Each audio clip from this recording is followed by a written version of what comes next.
तो चलिए शुरू करते हैं।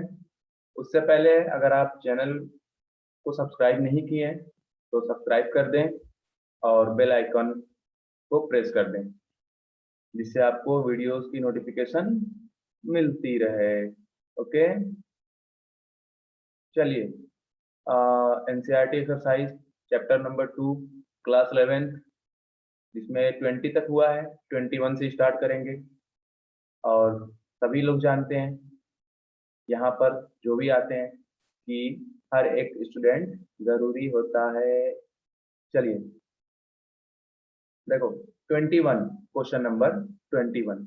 ओके, तो यहाँ पर दिया है mass of N electron is 9.1 into 10 to power minus 31 kg if its kinetic energy is 3 into 10 to power minus 25 joule. Calculate its wavelength. Kinetic energy देके वेवलेंथ पूछा है, तो हमने आपको अब देखो यहाँ पर बता भी रहे हैं, ठीक है। लैम्डा इज इक्वल टू होता है हमारा जो डी ब्रोगली वेवलेंथ से कनेक्शन था, ठीक है, काइनेटिक एनर्जी के साथ, वो हमारा ये मिला था 2 into mass into kinetic energy, ठीक है। अब यहाँ पर हम वैल्यू जो है पुट करेंगे। प्लैंक कांस्टेंट है एच हमारा, तो उसकी वैल्यूज हम केजी वाला जो है वो वाले पुट करेंगे 6.6। मतलब यूनिट तो चेंज हो जाती है, वैल्यू सेम होती है। 6.626 इंटू 10 टू पावर माइनस 34, ठीक है। जूल सेकेंड होता है ना, तो इसको हम KG metre square second inverse भी लिखते हैं, ठीक है ना। जो इसकी यूनिट जूल सेकेंड होती है उसको हम KG metre square second inverse भी लिखते हैं, upon under root 2 into mass, देखो किसमें दिया है, केजी में दिया है ना, इसीलिए ऊपर भी हम केजी वाली यूनिट लेके चल रहे हैं। 9.1 into 10 to power minus 31 KG, okay, into kinetic energy कितनी दी हुई है इसकी 3 into 10 to power minus 25, 10 to power minus 25 joule. अब इसको भी केजी में लिखेंगे हम, देखो 1 जूल इज इक्वल टू हो जाता है हमारा 1 KG metre square second square, ठीक है ना। सेकेंड मतलब मीटर स्क्वायर सेकेंड माइनस 2, ठीक है, पर मीटर स्क्वायर होता है बोलते हैं इसको। तो यही वैल्यू जो इसकी जूल सेकेंड होती है ना, जूल सेकेंड, तो जूल की जगह रखते हैं ये वैल्यू, तो ये हमारा आ जाता है सेकेंड का इनवर्स आ जाता है, ठीक है, -2 की जगह। लेकिन यहाँ जूल में जो वैल्यू रखेंगे हम जूल की, ये यूनिट ये रख देंगे, ठीक है, ताकि ऊपर और नीचे जो है यूनिट हमारी सेम हो, KG metre square second minus 2, ठीक है। हम ये रख दिए। अब इसको पूरा जब हम सॉल्व करेंगे तो देखो, ये देखो केजी स्क्वायर है, मीटर स्क्वायर है, सेकेंड माइनस 2 है, सब ये क्या हो जाएगा, एक एक बाहर आ जाएगा, ठीक है, एक एक बाहर आ जाएगा।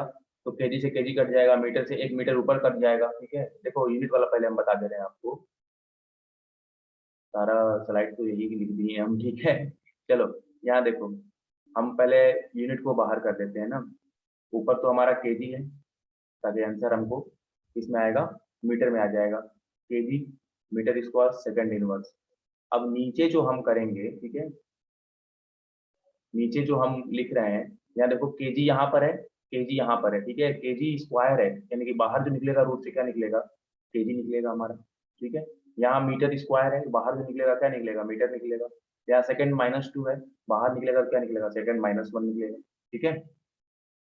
अब ये हमारा क्या हो जाएगा, कट जाएगा, ये खत्म हो गया, ये खत्म हो गया, ठीक है। अब जो यूनिट हमको मिलेगी इसकी, इसका आंसर जो मिलेगा वो मीटर में मिलेगा। तो इसको सॉल्व करने पर हमारा जो आंसर आता है, ठीक है, वो आता है 0.8967 इंटू 10 टू पावर -6 मीटर, ठीक है ना। ये हमारा आंसर हो जाता है वेवलेंथ। तो आप काइनेटिक एनर्जी से वेवलेंथ कैलकुलेट कर सकते हो। अब देखो नेक्स्ट क्वेश्चन है हमारा, which of the following are isoelectronic species those having the same number of electron। मतलब आपको पता है isoelectronic species का इलेक्ट्रॉनिक कॉन्फ़िगरेशन सेम होगा, नंबर ऑफ इलेक्ट्रॉन सेम होंगे, ठीक है। तो यहाँ हम देखें अगर सोडियम प्लस है तो इसमें कितने इलेक्ट्रॉन है, 11 प्रोटॉन होते हैं, पॉजिटिव है तो एक माइनस कर दो, ठीक है ना, तो 10 इलेक्ट्रॉन हो गए।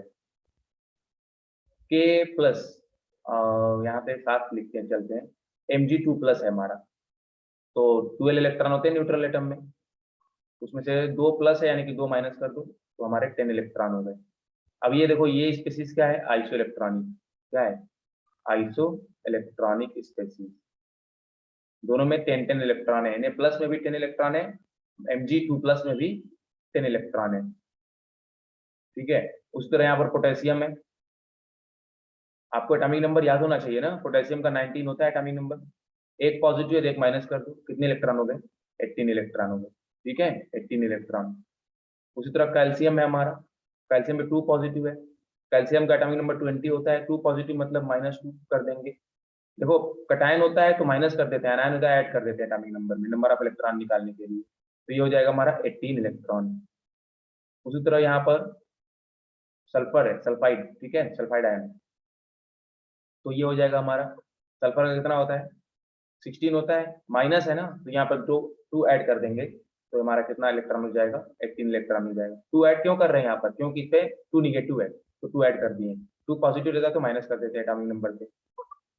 और यहाँ पर क्या है, आर्गन है हमारा, और आर्गन में सब जानते हैं कि 18 इलेक्ट्रॉन है, इस पे कोई चार्ज नहीं है, तो ये सब क्या हो गया हमारा, आइसो इलेक्ट्रॉनिक स्पीसीज हो गई। पोटेशियम, कैल्शियम, पोटेशियम हो गया हमारा आइसो इलेक्ट्रॉनिक, इसके साथ हो गया, कैल्शियम 2 पॉजिटिव के साथ हो गया, डाई पॉजिटिव, और सल्फाइड आयन के साथ हो गया, हमारा आर्गन के साथ हो गया, ये सब आइसो इलेक्ट्रॉनिक स्पीसीज है। और यहाँ ये दोनों हमारी आइसो इलेक्ट्रॉनिक स्पीसीज है। अब इन सब का इलेक्ट्रॉनिक कॉन्फ़िगरेशन भी क्या होगा, सेम होगा। नेक्स्ट क्वेश्चन देखो हमारा है, हाँ, right the electronic configuration of the following ions. अब देखो यहाँ पर इलेक्ट्रॉनिक कॉन्फ़िगरेशन लिखना है, लिखते हैं हम पहले, H निगेटिव का लिखना है, Na प्लस का लिखना है हमारा, और O2 माइनस का लिखना है, ठीक है। देखो आयंस का इलेक्ट्रॉनिक कॉन्फ़िगरेशन आपको लिखना है अगर, तो आप पहले क्या कर लो, उसका रियल लिख लो H का, ठीक है। मान लो यहाँ हाइड्रोजन का मैं लिख देता हूँ, हाइड्रोजन का हो जाएगा हमारा 1s1, ठीक है, हाइड्रोजन क्या हो जाएगा 1s1। अब इसमें एक इलेक्ट्रॉन आ रहा है ना, तो यहाँ पर क्या हो जाएगा 1s2, ठीक है, मैक्सिमम 2 इलेक्ट्रॉन हो सकते हैं इसमें। अब सोडियम का अगर हम लिखें, ठीक है, तो क्या होगा 1s2, 2s2, आप बाउ रूल से, ठीक है, 2p6, 3s1, ठीक है, 2p6, 3s1। अब यहाँ प्लस है ना, तो हम n की वैल्यू देखते हैं जहां ज्यादा होती है, n की वैल्यू यहाँ 3 है ना, उसी से इलेक्ट्रॉन निकालते हैं, वैलेंस इलेक्ट्रॉन निकालते हैं हम, ठीक है। तो यहाँ से ये इलेक्ट्रॉन क्या हो जाएगा, रिमूव हो जाएगा, हमारा 3s1 का जो इलेक्ट्रॉन है खत्म हो जाएगा, क्योंकि एक पॉजिटिव तो एक इलेक्ट्रॉन निकलेगा, निगेटिव रहता तो ऐड होता, तो ये हो जाएगा हमारा 1s2, 2s2, 2p6, ठीक है। और यहाँ पर O2 निगेटिव अगर करना है तो O का पहले कर लो आप, ऑक्सीजन का हो जाता है 1s2, एटॉमिक नंबर कितना होता है 8 होता है, वही फिल करना है हमको, 2s2, 2p4, ठीक है, 2p4। अब इसमें 2 निगेटिव में तो 2 इलेक्ट्रॉन आएंगे, तो देखो p में अभी मैक्सिमम 6 इलेक्ट्रॉन चाहिए, तो अभी 2 इलेक्ट्रॉन आ रहे हैं तो 2 इलेक्ट्रॉन रख सकता है वो, तो इसका हो जाएगा 1s2, 2s2, 2p6, ठीक है ना। ये हमारा O2 निगेटिव का इलेक्ट्रॉनिक कॉन्फ़िगरेशन हो गया। उसी तरह हमारा F निगेटिव का करना है, क्लोराइड आयन का, तो पहले F का कर लो, ठीक है, एटॉमिक नंबर 9, तो ये हो जाता है 1s2, 2s2, 2p5। तो यहाँ पर p में 6 इलेक्ट्रॉन होते हैं मैक्सिमम, 5 है तो एक निगेटिव आया है यहाँ पर, तो एक यहाँ पर उसी वाले में आ जाएगा 1s2, 2s2, 2p6, ठीक है। ये हमारा इलेक्ट्रॉनिक कॉन्फ़िगरेशन हो गया आयंस का, और ये न्यूट्रल एटम का हो गया हमारा। अब वो देखो यहाँ पर क्या है, what are the atomic number of element whose outer most electrons are represented by 3s1। यहाँ देखो इसी यहीं से आंसर मिल जाएगा, 3s1 यहाँ पर आउटर इलेक्ट्रॉन है, तो इसका एटॉमिक नंबर कितना होगा? 11 होगा। ठीक है, अगर मान लो 3s1 है तो इसका एटॉमिक नंबर क्या होगा? आपका 11 होगा। ठीक है, आउटर मोस्ट 2p3 है। देखो यहाँ 2p4 है ऑक्सीजन का, ऑक्सीजन के पहले नाइट्रोजन होता है, नहीं शॉर्ट में बताते हैं कि अगर आउटर मोस्ट इलेक्ट्रॉन 2p3 आ रहा है तो शुरू से करके देख लेते हैं ऐसे हम। ठीक है, आप लोग को अगर बच्चे हो, धीरे धीरे सीख रहे हो, तो हो जाता है 1s2 2s2, ठीक है 2p3, तो कितने इलेक्ट्रॉन हो गए? 7 इलेक्ट्रॉन हो गए, तो एटॉमिक नंबर कितना होगा हमारा? 7 हो जाएगा इसका। ठीक है, एटॉमिक नंबर 7। अब यहाँ देखेंगे 3p5, 3p5, ठीक है, तो 3p5 है हमारा। तो और भी देखो ट्रिक होती है, अभी आप पीरियोडिक टेबल नहीं पढ़े होगे, ठीक है, इसलिए ये सारी चीजें ऐसे करोगे शुरू से कि मान लो 3p के लिए करो अगर 1s2, ठीक है, 2s2, 2p6, ठीक है, 3s2, अब फिर 3p5 चलेंगे वहां तक हम। तो कितने इलेक्ट्रॉन टोटल हो गए? टोटल हमारे इलेक्ट्रॉन हो जाएंगे 17। कितने हो जाएंगे? 17। तो एटॉमिक नंबर कितना हो जाएगा हमारा? 17। 3p5 के लिए एटॉमिक नंबर 17। ठीक है, जो कि ये क्लोरीन के नीचे होता है, क्लोरीन उसी का होता है। ठीक है,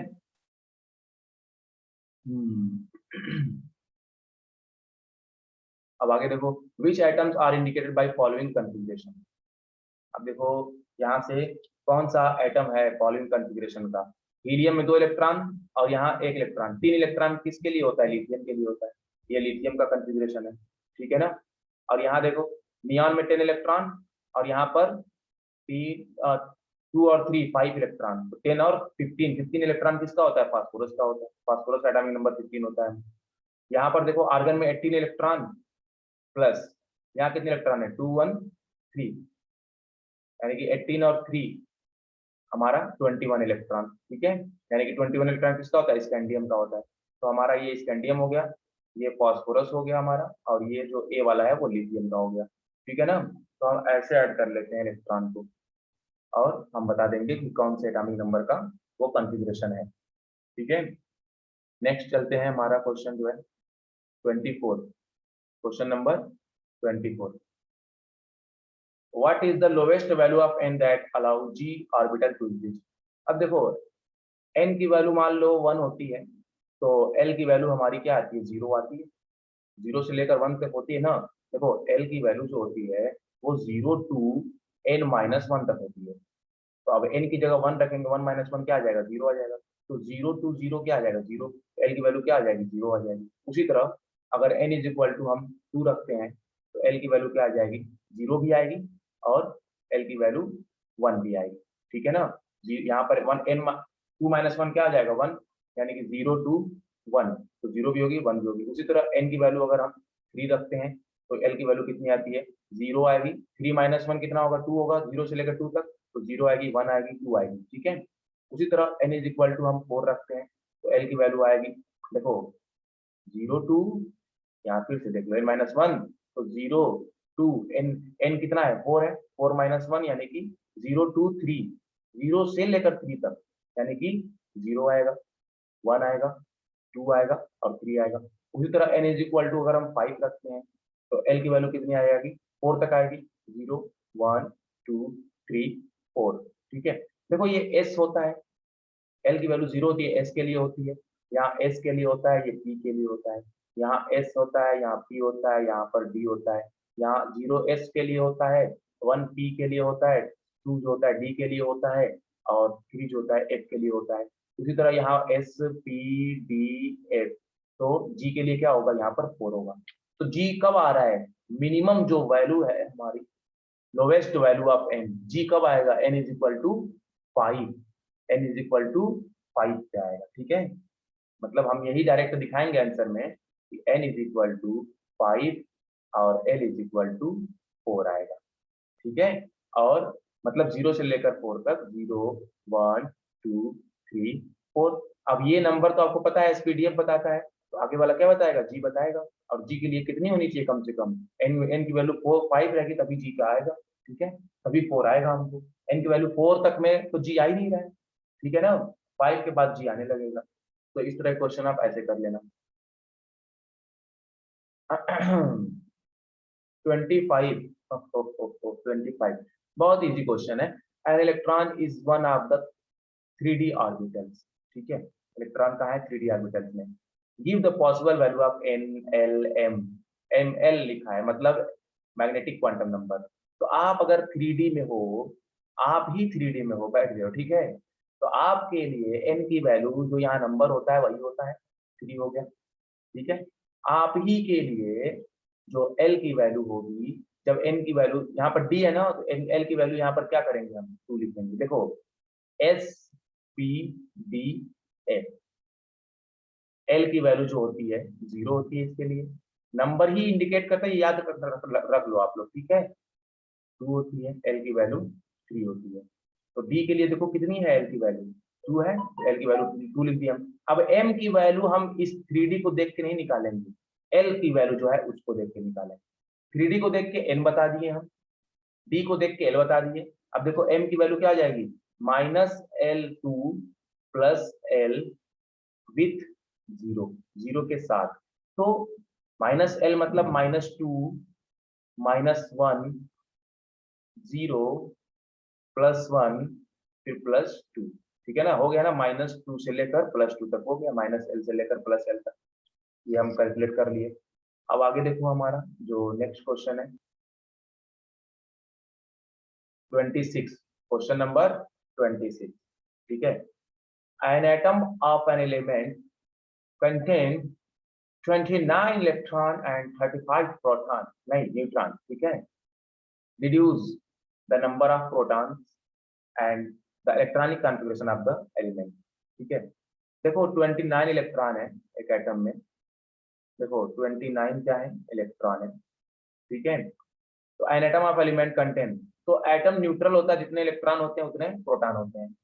तो 29 इलेक्ट्रॉन है, तो 29 क्या होंगे, प्रोटॉन होंगे, पॉजिटिव चार्ज, तभी वो न्यूट्रल रहता है, ठीक है। तो एटॉमिक नंबर क्या होता है, number of proton, atomic number क्या होता है, नंबर ऑफ प्रोटॉन, तो एटॉमिक नंबर क्या हो गया 29, ठीक है। अब इलेक्ट्रॉनिक कॉन्फ़िगरेशन अगर इसका करेंगे हम 29 का, तो इलेक्ट्रॉनिक कॉन्फ़िगरेशन हमको किसका करना है, मतलब 29 बोले तो कॉपर, बोले तो कॉपर, बोले तो कॉपर, ठीक है, कॉपर का इलेक्ट्रॉनिक कॉन्फ़िगरेशन आप कर दो। ये लिखा है ना द नंबर ऑफ प्रोटॉन्स, ठीक है। तो नंबर ऑफ प्रोटॉन हमने बता दिया, जितने इलेक्ट्रॉन उतने प्रोटॉन, ठीक है। यहाँ पर न्यूट्रॉन का दिया है, अगर मास पूछता तो हम प्रोटॉन और न्यूट्रॉन को ऐड कर देते, है कि नहीं। मास अगर पूछता तो प्रोटॉन और न्यूट्रॉन को हम ऐड कर देते, मास निकल जाता, लेकिन यहाँ पर मास पूछा नहीं है। देखो अब ये हमारा the electronic configuration of the element, electronic configuration हम करेंगे अगर कॉपर का 29, तो इसके लिए हमारा हो जाएगा, वैसे शॉर्ट में कर सकते हैं आर्गन के साथ, ठीक है। हम आर्गन के 18 इलेक्ट्रॉन फिल कर देंगे, तो ये आर्गन का इलेक्ट्रॉनिक कॉन्फ़िगरेशन हो जाएगा, इसमें 18 इलेक्ट्रॉन हो जाते हैं। उसके बाद हमको क्या करना है, 4s2, देखना यहाँ एक्सेप्शन अभी बता रहा हूँ मैं, 4s2 3d9, ठीक है ना। तो यहाँ पर कितने इलेक्ट्रॉन हो गए, 29 इलेक्ट्रॉन हो गए, 18 प्लस 2 20 और 9 29, ठीक है ना। यहाँ 2 इलेक्ट्रॉन, यहाँ 9 इलेक्ट्रॉन, तो कितने इलेक्ट्रॉन होंगे, 29 इलेक्ट्रॉन होंगे। लेकिन यहाँ पर एक एक्सेप्शन है, हाफ फिल्ड अप और फुल फिल्ड वाला एक्सेप्शन है यहाँ पर। देखो जो 3d9 है, तो डी में हमको 5 ऑर्बिटल मिलते हैं, ठीक है। तो चलो भाई इसी में इलेक्ट्रॉन आपको फिल करना है, तो पहले एक एक फिल करते हैं उन रूल्स के हिसाब से, ठीक है। उसके बाद डबल आते हैं, तो हमने डबल दिया इसको, ठीक है। तो हमने यहाँ डबल आते यहाँ तक रुक गए, अब 9 इलेक्ट्रॉन फिल हो चुके हैं। अब एक ही इलेक्ट्रॉन इसको चाहिए, तो जो हमारा एस का इलेक्ट्रॉन है ना, ये क्या करेगा, यहाँ से यहाँ पर आ सकता है डी वाले के केस में, 3D और जब 4s की बात होती है, ठीक है, मतलब डी और एस की बात होती है यहाँ पर, हाफ फील्ड और फुल फील्ड की, तब ये जाके होता है हमारा। और यहाँ एक इलेक्ट्रॉन आ जाएगा तो ये फुल फील्ड हो जाएगा, ये हो जाएगा 3d10 हो जाएगा फिर एक इलेक्ट्रॉन आने के बाद। अब ये फुल फील्ड ज्यादा स्टेबल होता है, जो 3d10 होता है मोर स्टेबल, ठीक है, मोर स्टेबल देन 3d9। दो रीजन है इसका, आप जानते हो, सिमेट्रिकल डिस्ट्रीब्यूशन हो जाता है और एक्सचेंज एनर्जी ज्यादा हो जाती है 3D की, इसलिए 3d10 की, इसलिए वो 9 से क्या है, 3d9 से ज्यादा स्टेबल है। चलो तो ये वाला गलत होगा ना, हम जो इलेक्ट्रॉनिक कॉन्फ़िगरेशन करेंगे वो क्या होगा, आर्गन, ठीक है, और 4s1 3d10, ये हमारा राइट इलेक्ट्रॉनिक कॉन्फ़िगरेशन है कॉपर का, ठीक है। अब आपको अगर पूरा करना होगा तो लिखना यहाँ पर 1s2 2s2 2p6 3s2, ठीक है, 3p6, उसके बाद हम 4s में बढ़ेंगे। चलो आगे देखते हैं, नेक्स्ट क्वेश्चन जो है हमारा 27 नंबर का क्वेश्चन है ये। Give the number of electrons in the species, ठीक है, H2 plus H2 O2 plus, number of electron देना है आपको स्पेसीज में, H2 प्लस, हाइड्रोजन में एक इलेक्ट्रॉन होते हैं, दो हाइड्रोजन में दो इलेक्ट्रॉन, ठीक है, एक पॉजिटिव चार्ज है तो एक इलेक्ट्रॉन खत्म हो जाएगा, 2 - 1, ठीक है, यानी कि 1 इलेक्ट्रॉन। ये 2 किस में लिख रहे हैं, H2 में दो इलेक्ट्रॉन है, H में एक, H2 में दो इलेक्ट्रॉन, ठीक है, स्पेसीज में पूछा है। तो कितने इलेक्ट्रॉन हो जाएंगे H2 प्लस में, एक इलेक्ट्रॉन हो जाएंगे हमारे, और H2 में हमारे कितने इलेक्ट्रॉन होंगे, दो इलेक्ट्रॉन होंगे, ठीक है, कोई चार्ज नहीं है, ठीक है, एक हाइड्रोजन में एक इलेक्ट्रॉन, दो हाइड्रोजन में दो इलेक्ट्रॉन। O2 में हमारे कितने होंगे, O2 प्लस में, देखो O2 में कितने होने चाहिए हमको, ऑक्सीजन में 8 होता है, दो ऑक्सीजन में 16 होने चाहिए, एक पॉजिटिव लगाए तो एक माइनस कर दो, तो ये हमारे 15 इलेक्ट्रॉन हो जाएंगे O2 प्लस में, ठीक है, 15 इलेक्ट्रॉन, ये हमारे आंसर हो गए। चलो चलो चलो चलो चलो, कहाँ चले सर जी, कहाँ चले सर जी, देखो 28 पे चलते हैं ना, कहीं और नहीं, 28 पे चलते हैं हम क्वेश्चन करने। An atomic orbital has n is equal to 3, ठीक है ना, n is equal to 3, what are the possible value of l and m, मतलब मैग्नेटिक क्वांटम नंबर पूछ रहा है और एजीमुथल क्वांटम नंबर पूछ रहा है। अरे भाया, n इज इक्वल टू 3 होता है भाया, तो l इज इक्वल टू क्या हो जाता है, 0 होता है, ठीक है, l इज इक्वल टू 1 होता है, l इज इक्वल टू 2 होता है, ओके। अब अरे l की वैल्यू क्या होती है हमारी, n-1 तक होती है, 0 से लेकर 0 टू n-1, n की जगह हम 3 रखो तो 3-1 2 तक होगी, 0 से लेकर 0 1 2, m की वैल्यू क्या होती है, -L2 plus l, -L2 plus l, including 0, ठीक है ना, इंक्लूडिंग 0। अब ये m जो लिखा है ना, m l अगर लिखा है तो वही मैग्नेटिक क्वांटम नंबर है, ms लिखा रहता है तो स्पिन क्वांटम नंबर। तो देखो 0 के लिए क्या होगी m की वैल्यू, मैग्नेटिक क्वांटम नंबर क्या होगी, m की वैल्यू 0 के लिए 0 होगी, यहाँ कितनी होगी, -1 होगी, +1 होगी, और फिर 0 भी होगी, ठीक है, इंक्लूडिंग 0 ना, -2 होगी, -2 से +2 तक जाएंगे तो क्या क्या आएगा बीच में, -1 आएगा, ठीक है, 0 यहाँ पे यहीं पर लिख दे रहे हैं बीच में 0 आएगा, फिर +1 आएगा, फिर +2 आएगा, ठीक है, तो ये m की वैल्यू होगी पॉसिबल सब। अब देखो दूसरा क्या है क्वेश्चन इसका, list the quantum number of electron for 3D orbital. अब देखो 3D के लिए हमको m और l की वैल्यू बताना है, 3D के लिए m और l की, चलो हम सब बताते हैं, हम एक्सपर्ट हो गए हैं, ठीक है, n इज इक्वल टू कितना 3, और m l is equal to कितना हो जाएगा हमारा, एजीमुथल क्वांटम नंबर, d के लिए कितना होता है, 2 होता है। अब m की वैल्यू जो ml है, मैग्नेटिक क्वांटम नंबर, इस पे डिपेंड करेगी, तो -2 -1 0 +1 +2, क्योंकि -l से लेकर +l तक होती है, तो ये l ही तो है हमारा 2, तो 2 मतलब -2 से लेकर +2 तक होगी, ठीक है, यही हो गया -l से लेकर +l तक, -l से लेकर +l तक, ठीक है, -L2 +l, तो हो गया, बीच में जो आएगा नंबर वो लिखना पड़ेगा हमको। अब देखो थर्ड वाला क्वेश्चन क्या कह रहा है इसका, which are the following orbitals are possible, कौन सा पॉसिबल होगा कौन सा पॉसिबल नहीं होगा, ठीक है, चलो इसके लिए एक नेक्स्ट स्लाइड ले लेते हैं। हम्म, चलो रुको, ये हमारा क्वेश्चन है, ठीक है, इसको हम यहाँ पर लगा देते हैं, ठीक है, चलिए देखिए, अब आप इधर इधर देखो, स्क्रीन पे तो देखो, ठीक है, which are the following orbital are possible, देखो 1p पॉसिबल होगा कि नहीं, ये पूछ रहा है। आपको पता है जब n इज इक्वल टू 1 आता है तो l is equal to zero होगा, और जीरो एस के लिए होता है, पी के लिए नहीं, ठीक है ना। इसलिए ये वाला 1p जो होगा नॉट पॉसिबल, क्योंकि n इज इक्वल टू 1 होगा तो p आ ही नहीं सकता, ठीक है। 2s क्या होगा हमारा, 2s पॉसिबल होगा, यस पॉसिबल हो सकता है, ठीक है ना। 2s क्या होगा हमारा, पॉसिबल होगा, ठीक है, क्योंकि जब n इज इक्वल टू 2 है, l इज इक्वल टू 0 आ सकता है, 0 आ सकता है, 1 भी आ सकता है, तो s के लिए हमने क्या लिखना है, सिर्फ 0 लिखना है l की जगह।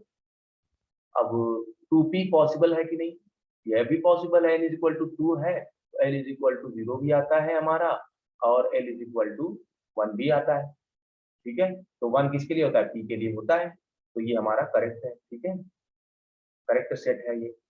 और 3 पॉसिबल है कि नहीं, ये भी नहीं पॉसिबल है, क्योंकि जब भी n की वैल्यू यहाँ पर हम 3 रखेंगे तो l की वैल्यू क्या आ जाएगी, 0 आएगी, 1 आएगी, 2 आएगी, तो s आ सकता है इसमें, p आ सकता है इसमें 3 के साथ, ठीक है, d आ सकता है, लेकिन f के लिए मिनिमम कितना चाहिए, कम से कम 4 होनी चाहिए n की वैल्यू, तो ये भी पॉसिबल नहीं होगा, ठीक है, ये भी पॉसिबल नहीं होगा। चलिए आगे बढ़ते हैं, question number 29, question number 29, using SPD notation describe the orbital with the following quantum number, ठीक है।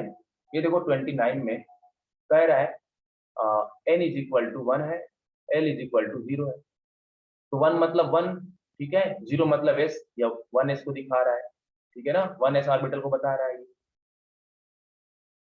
ठीक है, ये 1s ऑर्बिटल को बता रहा है। अब n इज इक्वल टू 3 है, l इज इक्वल टू 1 है, तो ये किसके लिए बता रहा है, 3p को बता रहा है ये, क्योंकि 1 किसको बताता है, p को, 3 यहाँ पर नंबर है, ठीक है, ये 3p को बता रहा है हमारा।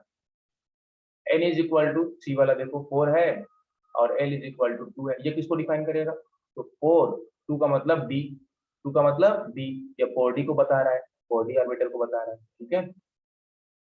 उसी तरह यहाँ पर n इज इक्वल टू 4 है, और l इज इक्वल टू 3 है, देखो यहाँ पर, ठीक है, तो ये किसको बता रहा है, नंबर 4, और l की जगह 3 रहता है तो कितना आता है, f आता है हमारा, तो ये 4f को बता रहा है, ठीक है, समझ में आया आपको, बहुत इजी क्वेश्चन होते हैं ये सब, बस आपको थोड़ा सा प्रैक्टिस की जरूरत है।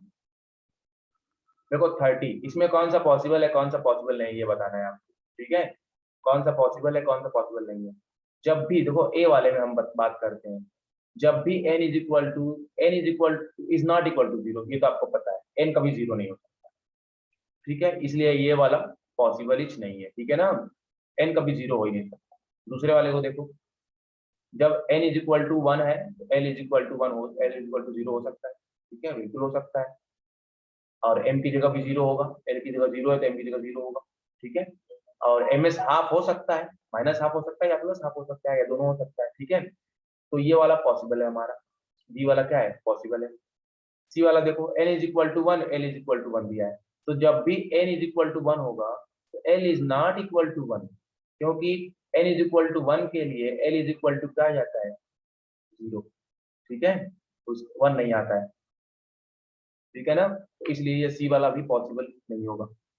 डी वाला देखो क्या है हमारा, n is equal to 2, l is equal to 1 हो सकता है, बिल्कुल हो सकता है, जब भी n इज इक्वल टू 2 रखेंगे हम, तो l की वैल्यू कितनी आएगी, 0 भी आएगी और 1 भी आएगा, तो ये करेक्ट है, तो हमारा डी वाला जो होता है क्या होगा, ये पॉसिबल है हमारा, ठीक है।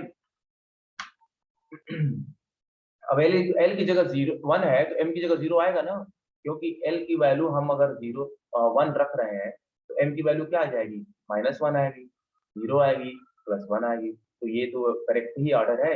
और स्पिन क्या हो सकती है, प्लस हाफ भी होगी, माइनस हाफ भी होगी, सिर्फ आधे इलेक्ट्रॉन की बात करेंगे तो प्लस हाफ होगी, हाफ इलेक्ट्रॉन मान लो कि 32 इलेक्ट्रॉन है, तो हाफ 16 इलेक्ट्रॉन प्लस हाफ होगा, 16 इलेक्ट्रॉन क्या होगा, माइनस हाफ। अब देखो टी वाला, n इज इक्वल टू 3, यही चीजें वही वही हो गई है, जब भी n इज इक्वल टू 3 होता है हमारा, तो l is not equal to 3, क्योंकि n इज इक्वल टू 3 के लिए l की वैल्यू कितनी आती है, 0 आएगी, 1 आएगी और 2 आएगी, 3 नहीं आएगी, तो ये वाला पॉसिबलिस्ट नहीं है हमारा टी वाला, ठीक है।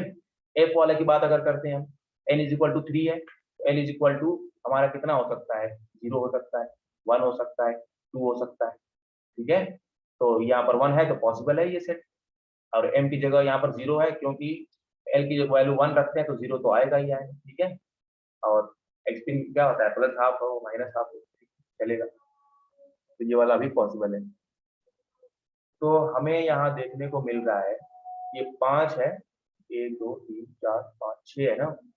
तो 6 में हमारा 3 जो होता है पॉसिबल नहीं है, 1 2 3 और 3 जो है पॉसिबल है।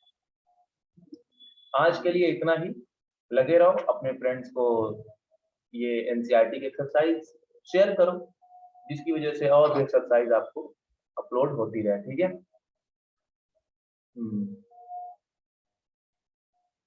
टाटा टाटा बाय बाय, ठीक है।